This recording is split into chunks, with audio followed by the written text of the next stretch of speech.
Hello, and welcome to the Bear World Podcast, the official podcast of Bear World Magazine. I am your host, Kyle Jackson. You can check out more from Bear World Magazine by visiting www.bearworldmag.com. And remember, new episodes of the Bear World Podcast come out every 2 weeks. If you're new to the podcast, please click subscribe so that you don't miss out on another episode. All right? You can subscribe on Spotify, Apple Music, or anywhere that you can hear podcasts. All right. So before we get into this week's episode, I am going to introduce once again one of our regular guests, my friend, beard and hair care expert, Shane Michael. How you doing today, Shane? Hello. I'm doing great. How you doing? I'm great. Now last week, we Shane did an article, or we published an article in Bear World Magazine about preparing your beard and your skin for the winter. It's November. It's about to be Thanksgiving. It's about to be Christmas. The holidays are coming up. Christmas, Kwanzaa, Hanukkah, whatever you celebrate is coming up. And we all know that around this time of year, it gets cold. And when it gets cold, what happens? Our skin gets dry. It gets dry. Our hair gets dry. Yep. It's so... Gets crinkly, dusty. Yes, exactly. So Shane is here to talk to us a little bit about how to keep ourselves out of the dry zone and keep ourselves moisturized, especially our hair and beard. But so last week, when looking at the article that you put up, Shane, that you wrote last week, you had 5 tips or 5 ways to help you prepare your beard and skin for the winter. Right. And I just want to go down and sort of discuss some of these tips, some of these 5 ways, because some people may not know some of these things. Some people may know them already, but some of these were very shocking for me. At least one of them was, and I'm going to tell you which one. Okay. But so okay. The first one is the one that was shocking for me, Shane, because I like a sort of what do you call it? Hot shower, I guess you could say. Okay. One of those steamy showers, the ones that you see, on TV when the glass is fogging up and stuff. That's me. I like those. I like those type of showers, right? Okay. So, what I want to ask is about this first point, which is cut out the hot water. You're killing me, Shane. No hot water?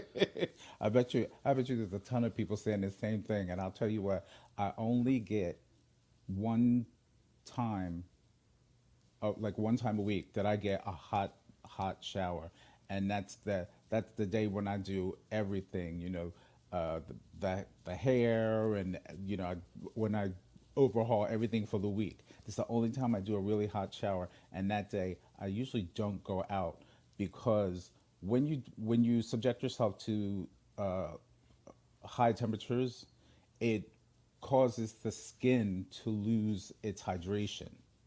So you see a lot of people that, and I hate to say this, and they'll hate me. They won't hate me, but they won't be happy with me for saying this. But you see a lot of people, and they have wrinkles, or their skin always looks older, or you know what I mean? Yeah. It's a result of really hot showers, like overly hot showers. I can't take a shower too hot because my skin just won't take it. But higher temperatures, it just, as your skin dries, or as you dry yourself off, it also just takes all the moisture out of your skin. So I'm not saying don't take a hot shower. Just don't take the hottest shower. Take a warm shower, maybe erring on the side of warm, as opposed to black guy getting out of the shower, red shower. That's me. I get out of the shower red. No, to be honest with you, and I might be telling a little bit of my business, but that's the reason why me and my husband can't take showers together. He's like, the water is just too hot. I can't do that hot water. Like so. It's a lot. It's a lot. And you told me to keep my skin looking young too. I got to do less hot showers. So that was another. You sold me on that. You know what I'm Right. saying? You sold me when you said the whole skin piece. I was like, oh, I didn't know that. I mean, I don't have any wrinkles yet, but But you know what? The good way to get your husband back in the shower is after you take that after you get that hot shower, you get out of the shower together and you help each other moisturize because that's the next step. You got to keep your skin Yes. hydrated and moisturized with a nice lotion, like a nice healing lotion that that's gonna lock in the moisture.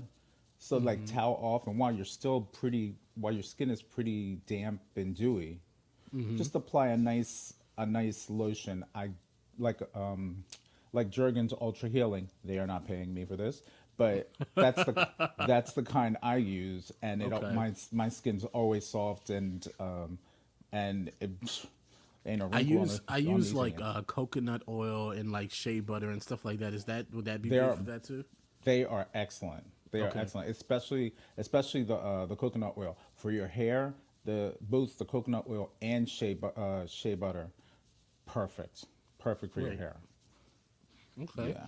So after you moisturize, you also have use a cream like conditioner. And I'm not gonna lie, this is where I slip up sometimes because like I don't always use like a conditioner after I shampoo. Like sometimes I'm like really lazy and I'm trying to like take a quick shower or whatever and I just shampoo my hair and I get out the shower and I'm like Right. I'll just throw some coconut oil and stuff in it afterwards. I don't need the conditioner, but you're saying like using a cream like conditioner, Yeah. specifically cream like conditioner. Yeah, it's almost like a heavy conditioner, and you can get one of those for you can get that for your beard and you can get that for your hair, um, and for your hair, I mean like again they're not paying me. Shea Moisture, they have a really nice heavy uh, conditioner. Okay. Put it in your hair, leave it in. What I usually do, wash the hair first, put the conditioner in, and then I wash everywhere else. And then when I do the big rinse, I just rinse everything off. It locks in that moisture in your hair, and it stops it from your ends getting split. It also hydrates your scalp and keeps the bulb healthy. Likewise with your beard, there are a couple lines, and we will be one of them soon, that has a conditioner that you can put in. You comb it through, leave it in for 5 minutes, not even maybe 3 minutes, and then rinse it out. And once you get the moisture out when you get out of the shower, then you apply your oil and then your whatever you would go to after that, preferably Bare Essential Hair beard cream.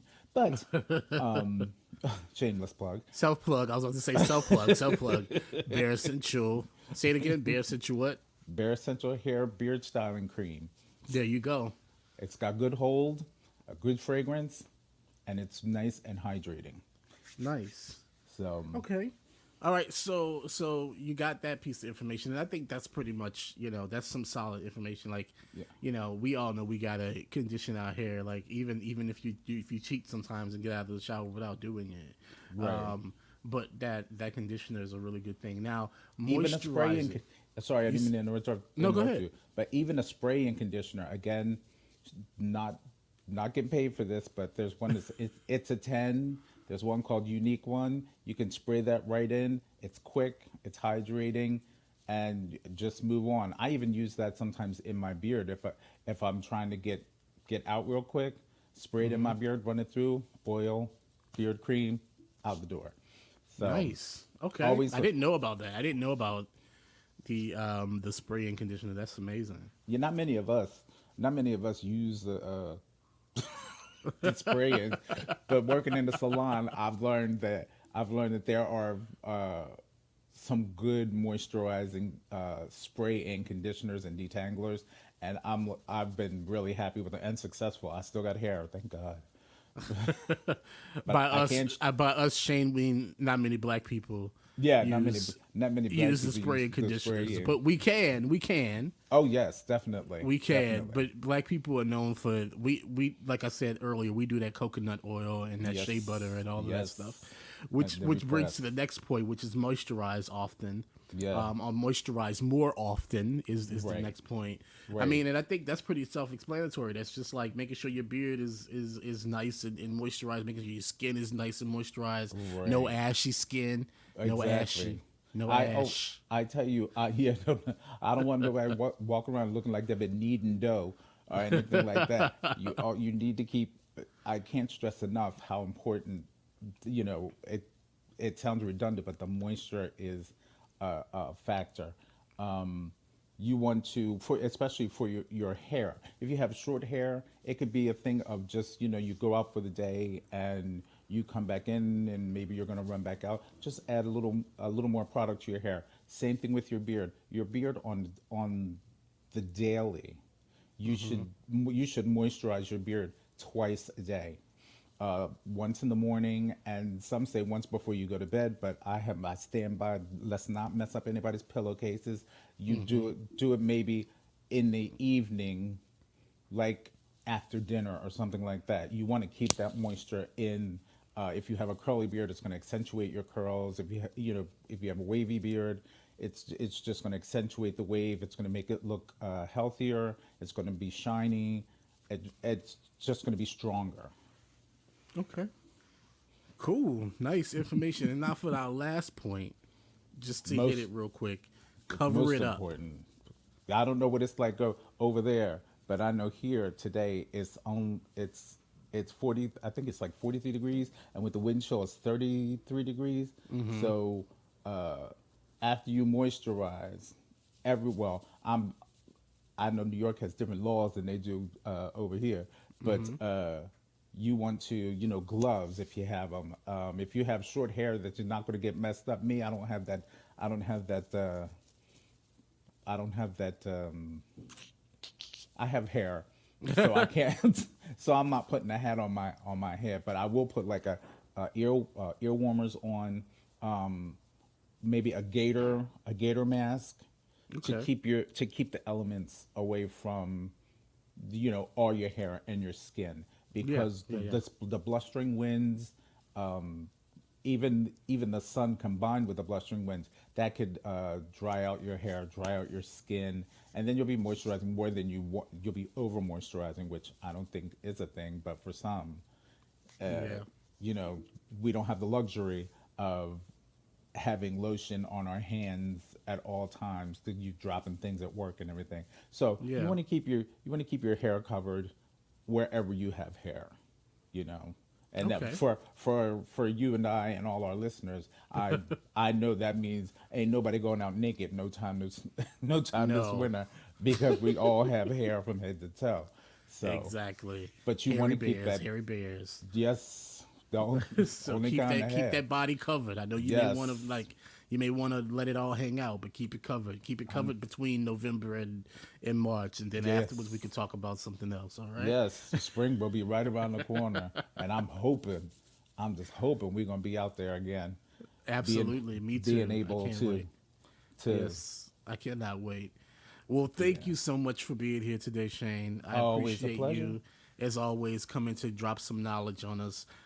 If you guys have not done it already, make sure you check out Shane Michaels' products at bareessentialhair.com. That's Yes, sir. www.bareessentialhair.com. And there's some new products in, right? We do. We have finally. Corona has.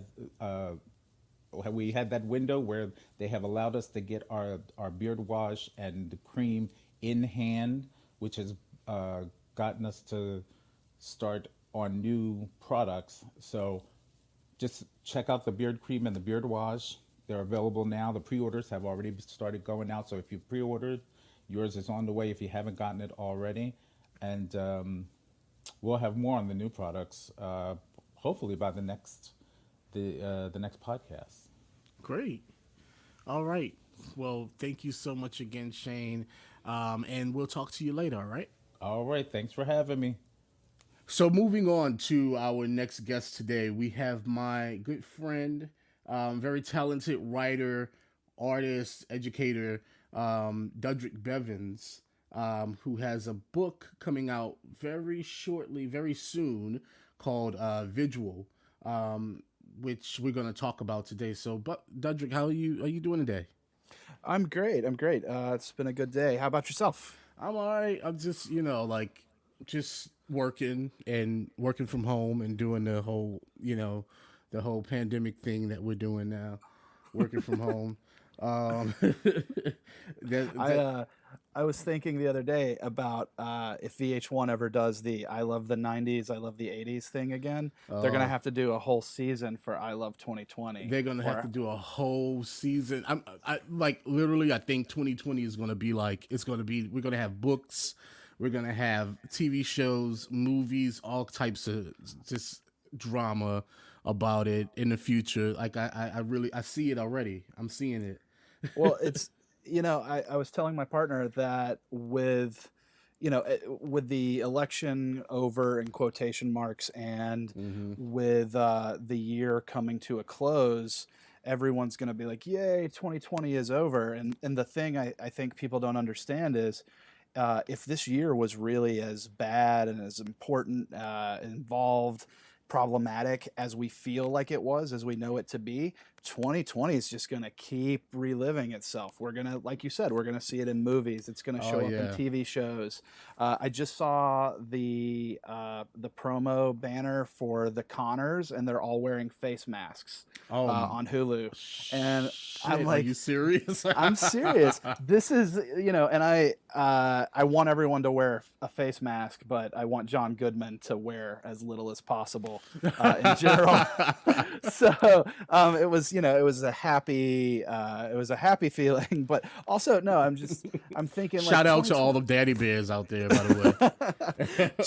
2020 is going to be with us for a long time. It's I gonna mean, be with us for a while. Yeah. when I started when we had the first riots and protests, I was talking to my dad who grew up in Detroit, and his first memory is the riots that followed the assassination of Martin Luther King, Mm. and so like that's still with him from I think 1968, and that's his first memory, and now he's still reliving that in 1968. So 2020 is gone. It's going, but it's going nowhere. So Yeah. It's not. It's like we're gonna be referencing it for a while. So basically, so this year 2020, it hasn't been all bad because um now I shouldn't say bad, right? I should just say challenging.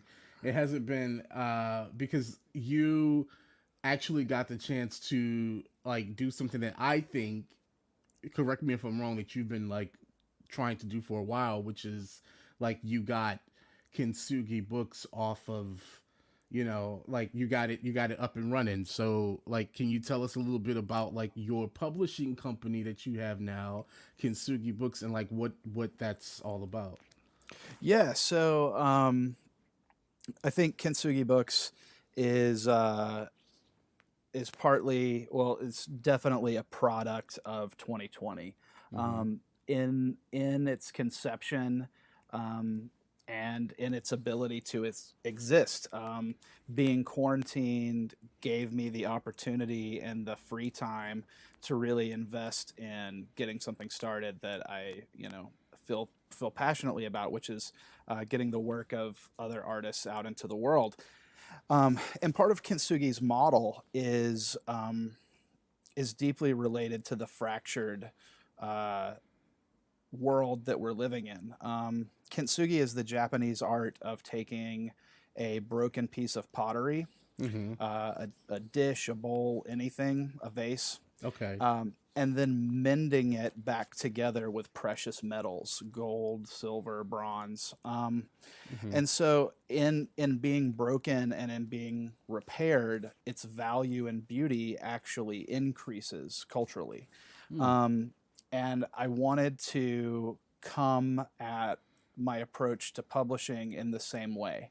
I wanted to look for the places where there was a feeling of brokenness, but also where there were people who were uh, fighting with their art to pull the pieces back together and to heal a fractured world.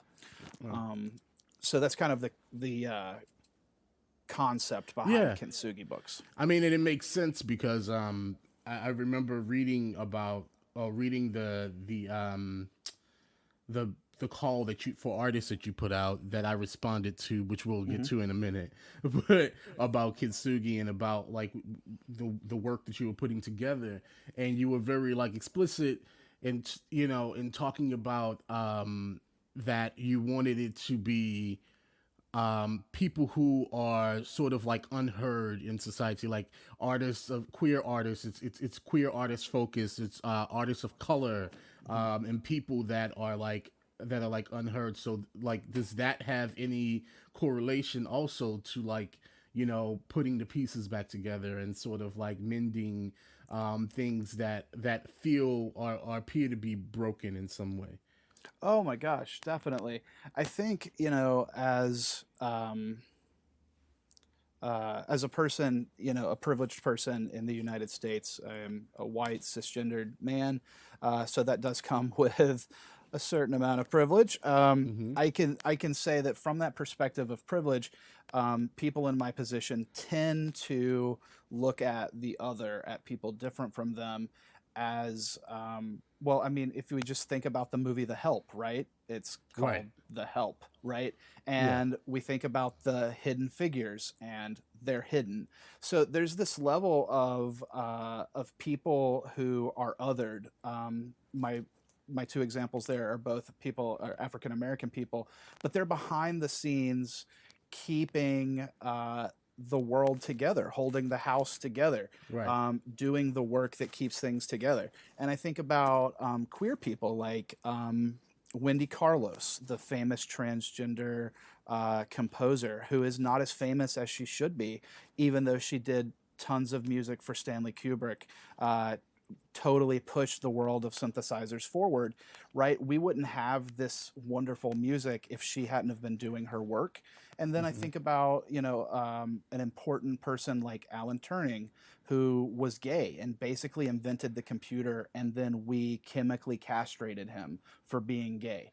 So all of these people are in the golden cracks, the Kintsugi cracks, right? Mm-hmm. They're holding the broken pieces of society together, and they're not being recognized. But without their beauty, without their strength, without their precious metal, without the Chicano and Filipino farm workers harvesting our grapes, without the African Americans who've held our nation and economy together forever, without the queer people decorating our houses and writing Right. our books, like, I mean, everybody's doing everything, but I'm saying, we have a wealth of people who get ignored, and their voices are actually the things that hold us together. And Yeah. people turn away from that. And I don't want to turn away from that. I want to turn towards that.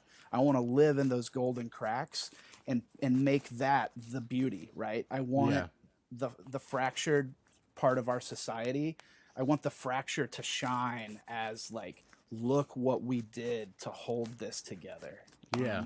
Which is maybe a little grand. No, no, it's not. I see what you're saying because it's sort of like I'm seeing a lot of like a resurgence, so to speak. Even though like it's not a resurgence because it's always been here, but I'm seeing like, for lack of a better word, this resurgence of like recognizing the contributions of those who are othered in society, queer people, people of color. You see it everywhere. Like I just wrote something for well, not wrote something, I kind of like put out the press release for the trailer for this new movie, this new film coming out, I think later this year, at the beginning of next year. It's called Out in the Ring, and it's basically about like the queer contribution to wrestling, like the Mm. sport of wrestling, and like how queer culture has influenced wrestling so much, but people don't really recognize it, and so like that kind of like fits into what you're saying about this whole concept of people being othered, and the others are actually the ones who are sort of the I guess you can say what would you say, the catalyst, or the ones who the impetus, or like, for this, for all of these things that we do today, artistically, creatively, culturally. Like, pop culture is like rooted in like African American and queer culture, so like it's a lot, to like dissect, but it's always been there, and people have not really been paying attention to it as much as they should, you know. Oh yeah, I definitely agree. I'm happy to hear that about the wrestling film. Yeah, yeah. I think We just wrote about it in Bear World. It's out. I think it's called Out in the Ring. Yeah, Out in the Ring. It is coming out soon, I think. excellent. Well, I'll check that out. Yeah. That sounds great. Yeah. So like when you're talking about this, this concept of people who are othered in this sort of like theme, I guess you could say, in your work of like highlighting people who are othered. That brings me to, because I was lucky enough, because Dudgrick is my friend and he sends me things. I was I was lucky enough to already have read the manuscript for his upcoming book, which is Vigil, and I wanted to talk a little bit about that, because Vigil is it's basically sort of like this idea of like, what if people who had been, or students who had been sort of assassinated in these massacres, these school shootings that have been happening since, like, forever in America. It seems like forever. 1999 was the first time I experienced with the Columbine shooting and stuff like that. So like, this idea of like people whose voices aren't heard, the othered, and like you actually gave voices to some of these students, who, these nameless, faceless people that we only know as victims, right? And you gave them voices. So can you talk a little bit more about like Visual, and like how that concept came together, and like what made you like, pursue that? Yeah. So, well, one thing is I came of age in the age of Columbine. So in the time of Columbine, I was Mm-hmm. in seventh grade when the Columbine shooting happened, and it happened about 3 or 4 days before I had a planned trip with my grandfather to go to Colorado Okay. and visit family out there, as he spent a lot of time there growing up, and he lived out there. So I've got a lot of family in Denver, and so this was like all over the news, and then I take off to go to Denver. Well, you know, it happened in the suburbs of Denver. So I asked, can we, I'm in seventh grade, I'm like, can we go see this place that's all over the news? And my family was like, sure. So I went to the actual Columbine High School. You couldn't get up to it because it was still all police taped off and everything. Mm-hmm. But I saw all the memorials and I took pictures, and it had like a huge impact on me to see what public mourning looked like.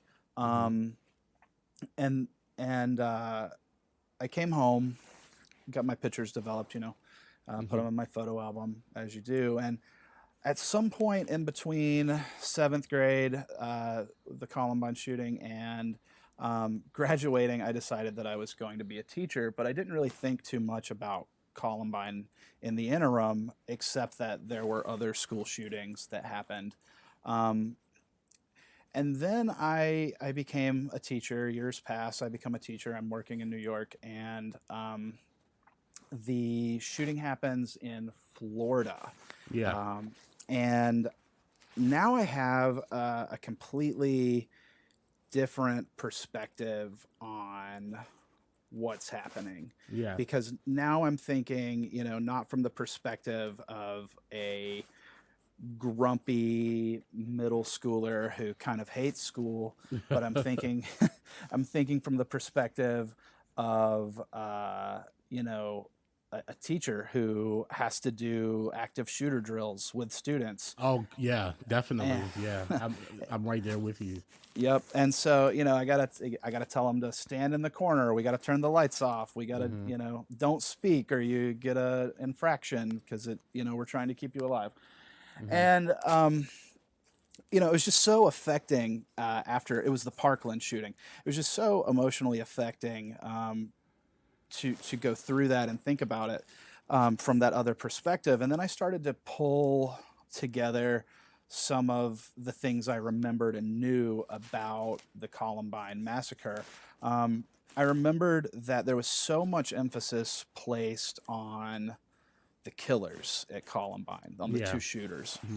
And I remembered that after the shooting, really after the massacre, there was really only one narrative that came out about anyone who died, and that was the book She Said Yes, Okay. about a girl who one of those two shooters pulled a gun on her, and they asked, do you believe in God? And she said yes, and the implication is if she had said no, they wouldn't have shot her. So she died for her Christian beliefs. And so that was it. There was like the story of this Christian martyr girl, and then there's the story of the two killers. And the story of the two killers gets immortalized in film, even in the film of the problematic yet great queer director Gus Van Sant. He makes the film Elephant, which is a direct kind of queer attempt to understand the Columbine shooters. Yeah. Well, I said, well, who were the people who died, not just at Columbine, but like in all of these shootings that have been going on even before Columbine? Who are these people, and what would they say if they could speak? And I pulled together some other, source material in my head, one of which being this wonderful book from over 100 years ago called The Spoon River Anthology, which is a collection of poems where each poem is from a different perspective, and it's all the people who were buried in the same cemetery, talking and gossiping. And there's a real beauty to their story because in their death, they're not reduced to saints. I think I don't know if it's an American thing. I don't know where it comes from, but I think in the world I've grown up in, when someone dies, especially if they're a child, we automatically go to this place where I feel like we dehumanize them by taking away their complexity.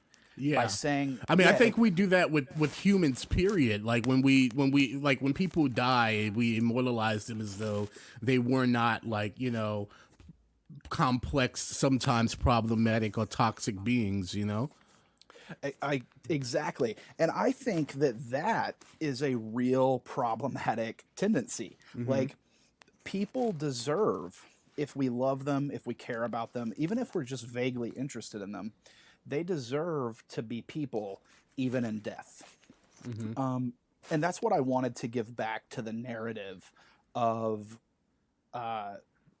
school massacre victims. I wanted to give them their personhood back by presenting them as complex, as problematic, as actual teenagers who gossip and do shitty things and care about each other and sometimes don't care about each other, people with secrets, people who are mean and who are loving and, miss their parents. So that was my approach. What did you think about it? You read it.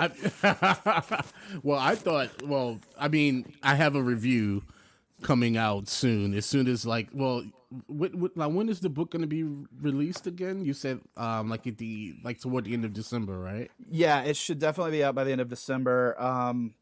It's coming out not through Kintsugi, but through BD Studios, who has published.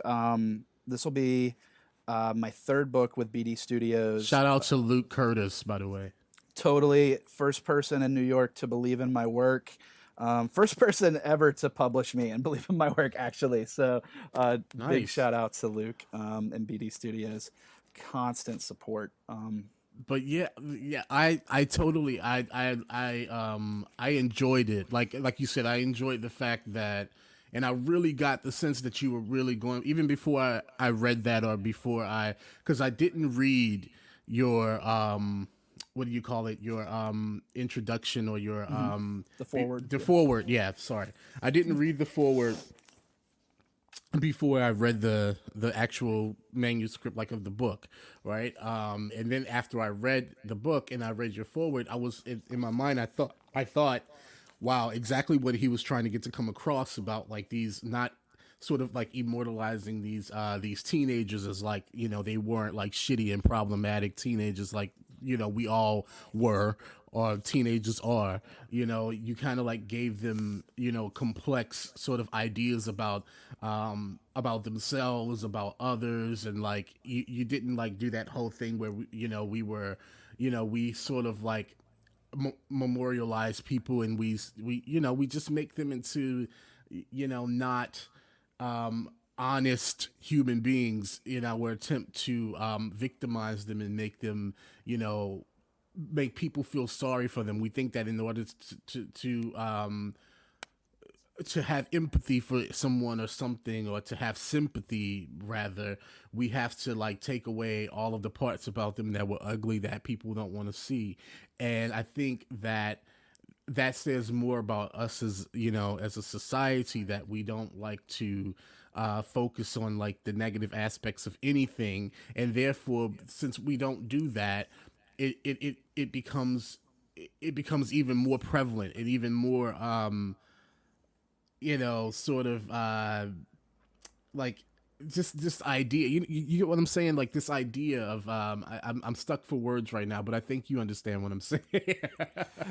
Yeah, I mean, I think it's in our attempt to immortalize people, we really are attempting to control who they were, Yes, and yes. to make them Control into. Yeah, oh, go ahead.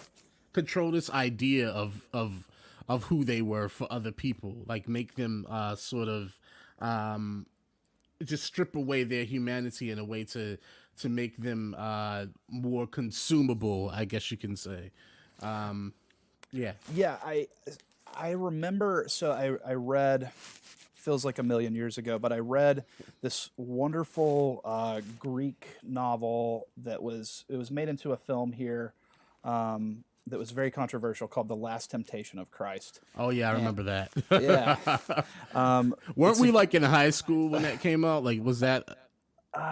when we like there was kind of it was before that. I'm trying to think of what year it was. Okay. I mean, it's a great film. Peter Gabriel did the music, and I'm trying to Willem Dafoe is in it Yeah. as Jesus. Yeah. Um, and it's just a it's a crazy story, and it really upset people because it challenged their narratives. It came out in 1988, so I was 2. Oh wow. Okay. Um, I was but 3. Okay. well, I think what it was it hit the Criterion Collection when we were in high school. So Yeah. all the film buffs started scooping it up like mad. Yeah, because I didn't hear about it until then, so that's why I was thinking like it came out in like the early 2000s or late 90s or something like that. That's when it hit IFC. That's when Okay. it hit IFC. So then Okay. you could see it on IFC and Sundance, and they just played it kind of constantly on IFC for a couple months. Okay. I've picked up the book sometime when I was in undergrad, and the book I found it at Goodwill for like $0.25 or $1 or something, Oh and shit. somewhere at the end of this insane book, Jesus is having this hallucination, right?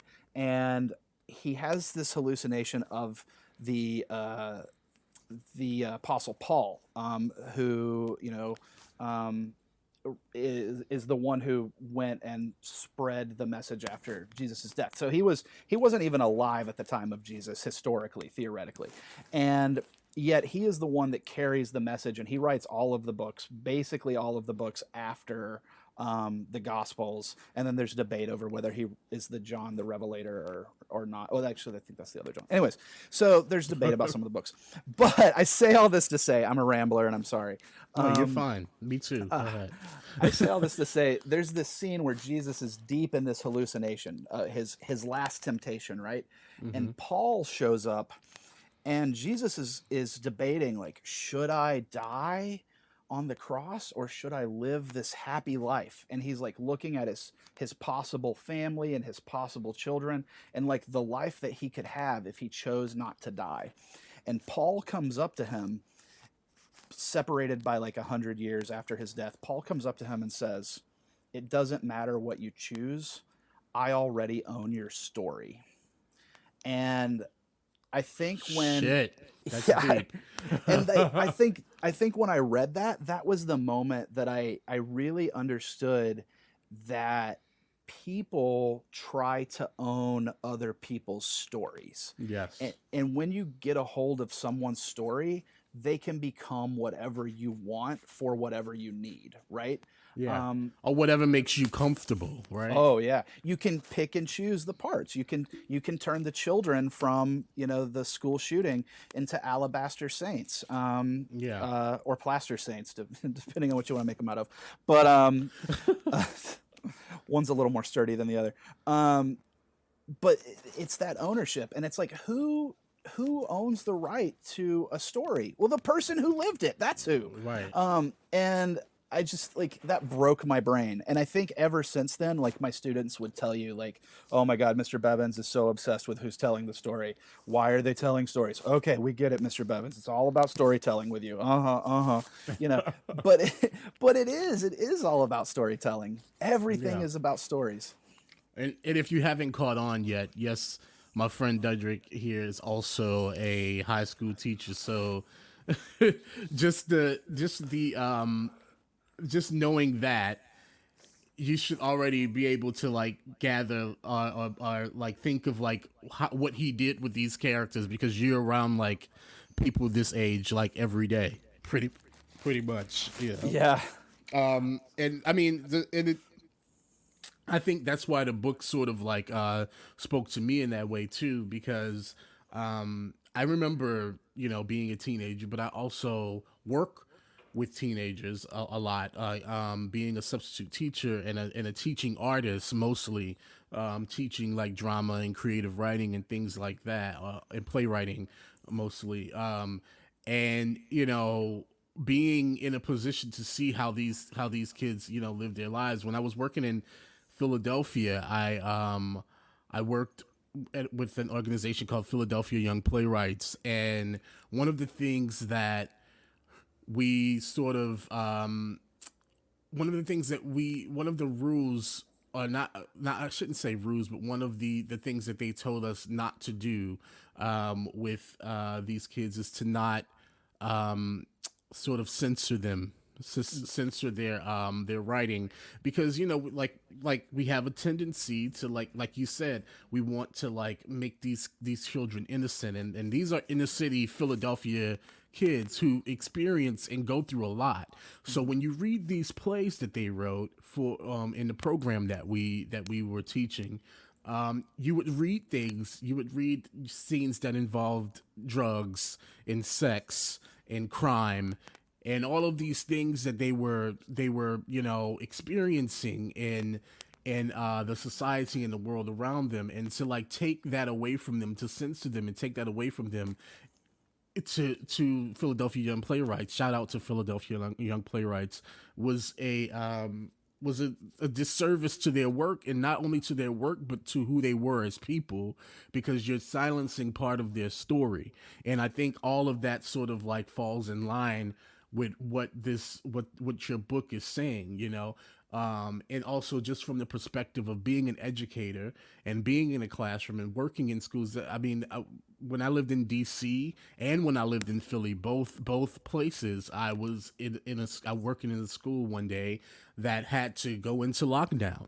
Mm-hmm. I've had to go into lockdown and so I understand that fear of like, what the fuck is about to happen. and what am I gonna have to, be prepared? What story am I gonna have to be prepared to tell? And here, the story that you chose to tell is like the truth, even though you don't know what the actual story is, but it's still the truth, and that's what's so great about what you did with that book.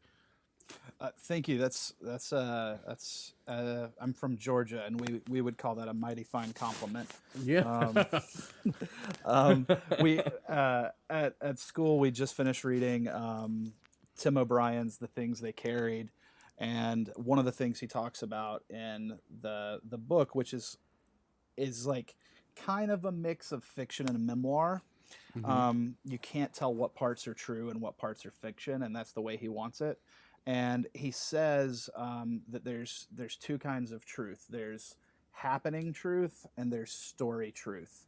And he says sometimes to get the feeling across, you have to tell the story truth instead of the happening truth. And then Mm. sometimes, it's the other way around. But I like that. It's a compliment that you're giving me. I feel like I'm getting at some sort of meaningful story truth. Um, Totally. I mean, and soon, the full review will be out soon on Bear World Magazine and Queer 40 Magazine. The full review will come out of how I felt and and I think, I think it really just speaks to my perception of his work, which, may or may not be anybody else's perception, but like just connecting with it in that way, not only as an educator but as someone who values the opportunity for students to tell their stories and tell their stories the right way, the way that they want to tell them, you know. So basically, I guess since we've talked a little bit about Vigil, and and you just mentioned that you were from Georgia. The next point that I want to talk about is basically, Dudgrick and I are both Southern boys, right? We both mhm. grew up in the South. Dudrick grew up in Georgia. I grew up in Louisiana. I think Dudrick grew up in, if I'm not mistaken, what would be considered more of like a rural Southern town, Oh yeah. as opposed to like a city. Like I grew up in New Orleans, so we have like this idea of the South, and like I always find it funny how people in New York City, we both live in New York now, or people up north have this idea of the South that it's just like one thing and it's just like one level. And like it's all just like sort of like country and slower, but like there's different levels to the South. There's rural, there's urban. I'm from the urban South, which is a completely different sort of feel. And so, but with all that said, Dudrick has a project coming up, which should be released at some point next year.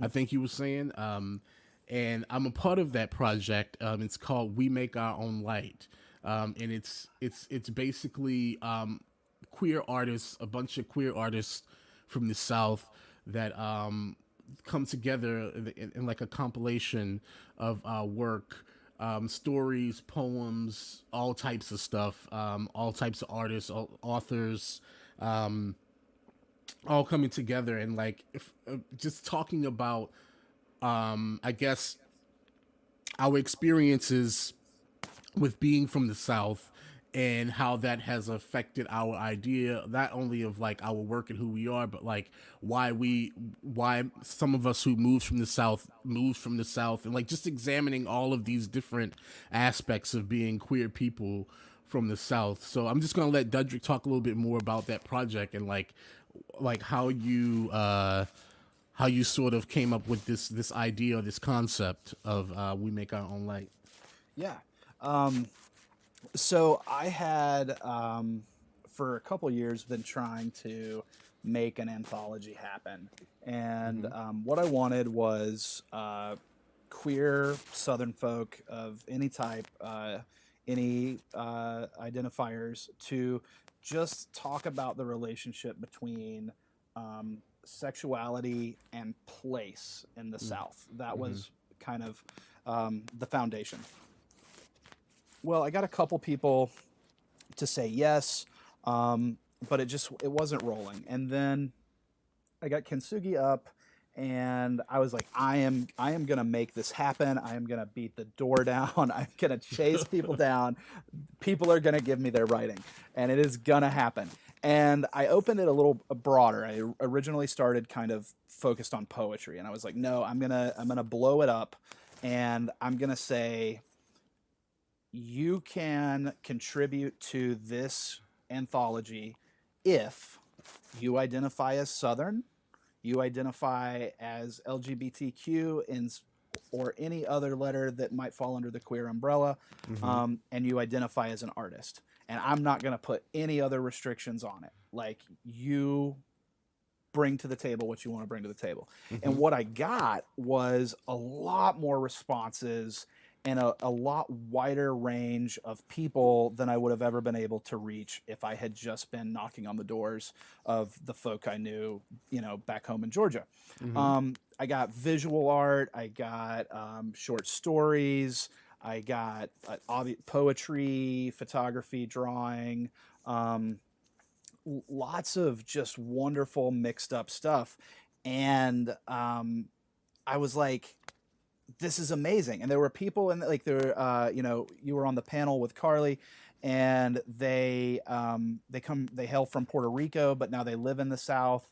So I have people who identify as Southern by way of entering the South, or by way of being part of the, quote unquote global South, which is kind of a problematic term.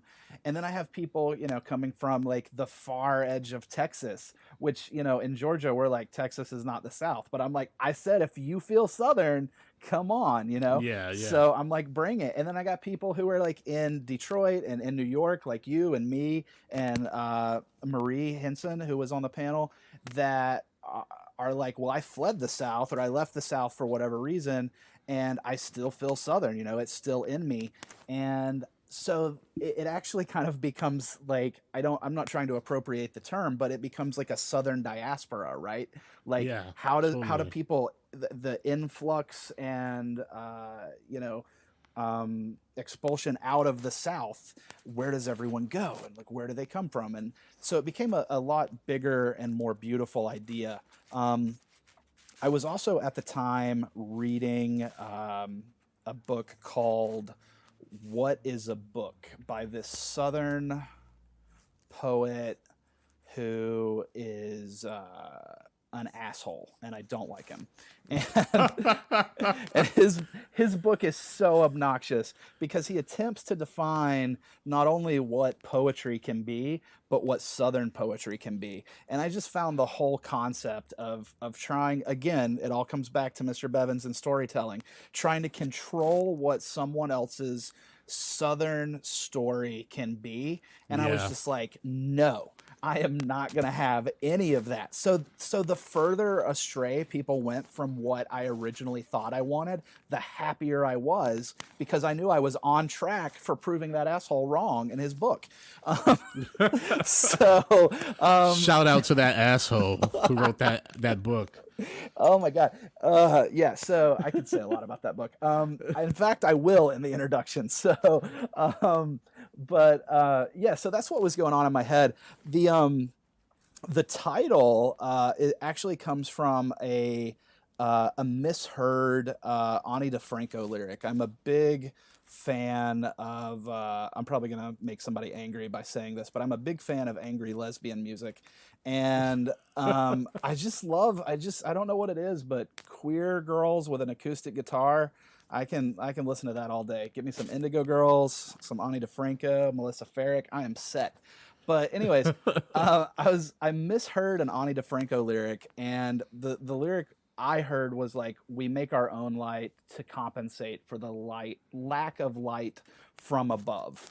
And I just thought that was so beautiful that that, we come from this place it's not considered dark, but it's considered to be like in the dark ages, kind of. Yeah. Like, it's backwards. People don't know, and it's uncultured, it's uncouth.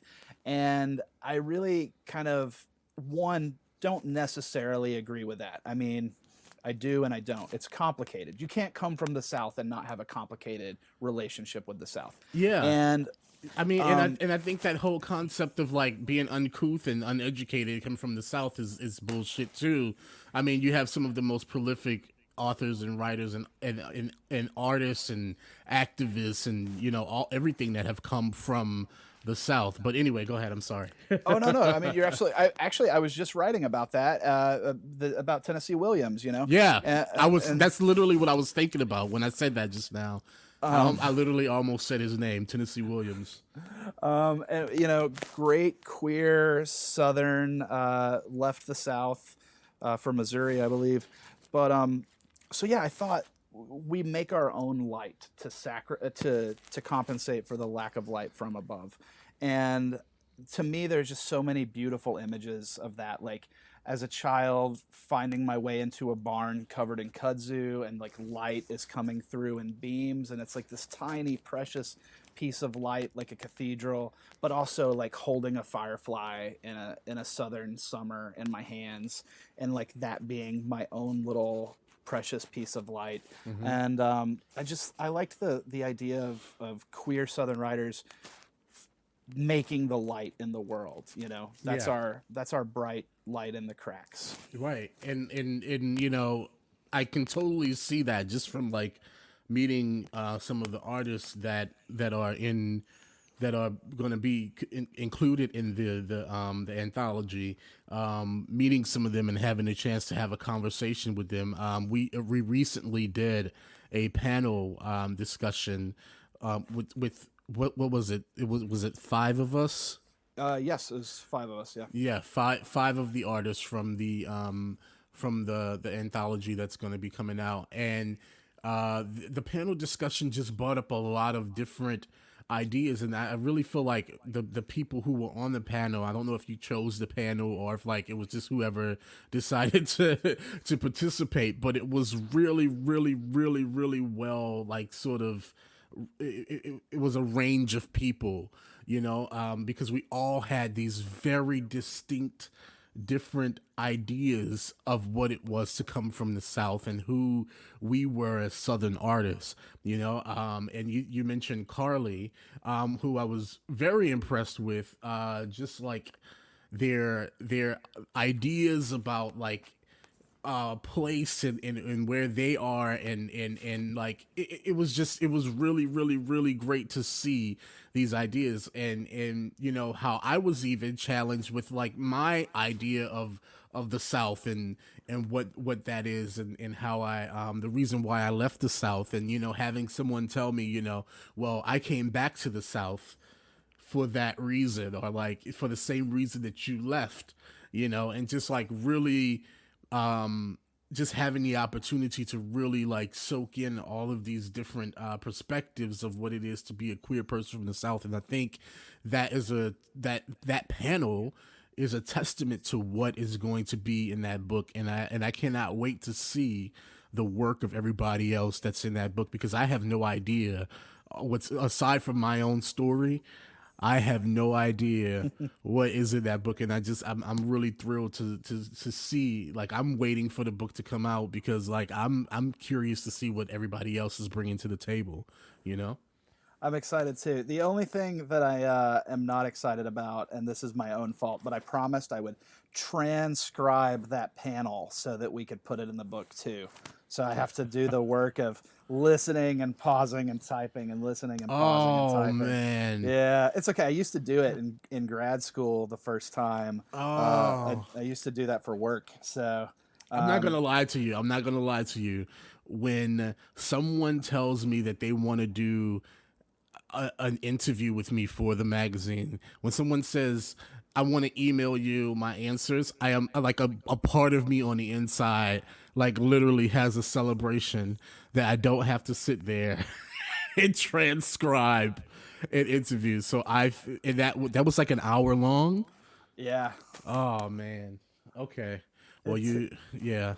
it takes me about an hour for every 5 to 6 minutes. So Yeah. That's what it used to take me. We'll see how it is. We'll see how it goes. Yeah. Transcription software might have gotten better. It's funny. I just did an interview with the nice folks at the Bureau of General Services Queer Division who hosted that panel, and it was the normal email interview. And Greg, in all of his beautiful kindness, was like, "Oh, I hope my answers aren't too long." And I maybe shouldn't say this, revealing tricks of the trade. But I was like, no, it's actually okay. If your answers are too long, I'll just interject conversational questions in between and break it up. It'll be fine. It's fine. Yeah. That's totally something that we do when we transcribe.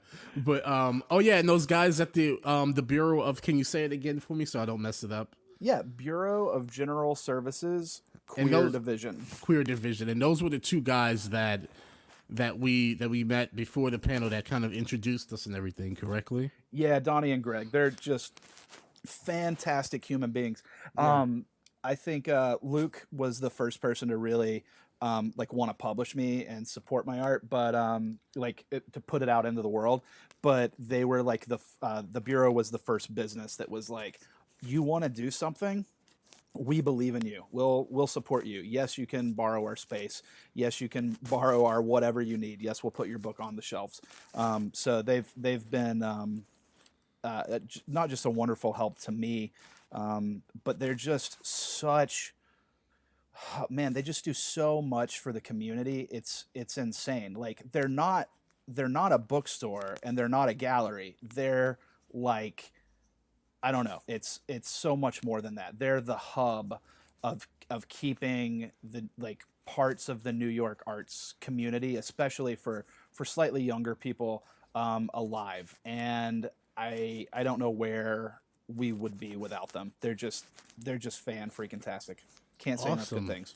Awesome. Well, definitely, I'm gonna have to once we are completely out of this pandemic phase that we're in right now, I'm gonna have to make a visit to to the there and see what they're doing over there, because I've actually never been, and I think you've talked about them a couple times with me, and I haven't been over there, so I need to make a trip.